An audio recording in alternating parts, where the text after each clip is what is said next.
Watu wote tumeweza kuona namna ambavyo bibie Ali alivyoweza kuitwa na bwana mkubwa Diamond Platnumz na kumwambia kwamba alete zawadi ambazo alizoweza kumpatia, na pia wengi wao wameweza kutafasiri mambo mengi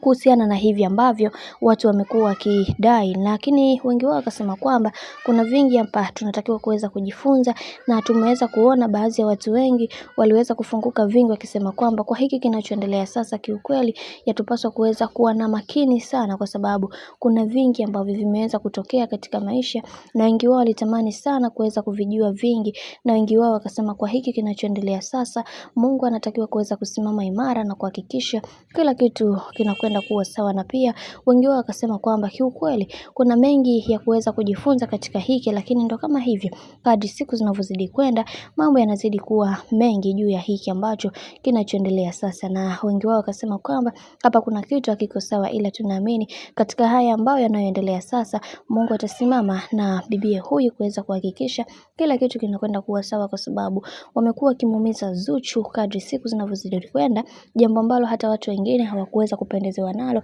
na wengi wao wakasema kwamba kwa hiki kinachoendelea sasa Diamond Platnumz anakosea, kwa sababu yeye tayari ameshaweza kuoa, lakini bado anaendelea kuzungumza mengi. Kiukweli hili jambo limeweza kuwaliza watu wengi, na wengi wao wakamwambia kwamba anatakiwa kuweza kukaza moyo Zuchu, kwa sababu kuna mengi ambayo yamekuwa yakitokea katika maisha. Wengi wao wakasema kwamba kiukweli kwenye hiki kinachoendelea sasa Mungu atasimama na kila mmoja kuweza kuhakikisha kila kitu kinakwenda kuwa sawa, kwa sababu kuna mengi ambayo yameweza kutokea, na wengi wao walitamani kujua mengi juu ya haya ambayo yanayoendelea kwa sasa. Bwana, mambo ni mengi alafu muda ni mchache. Nikusii kama ndo mara kwa kwanza, basi usisahau kusubscribe, kulike, kushare pamoja na kucomment.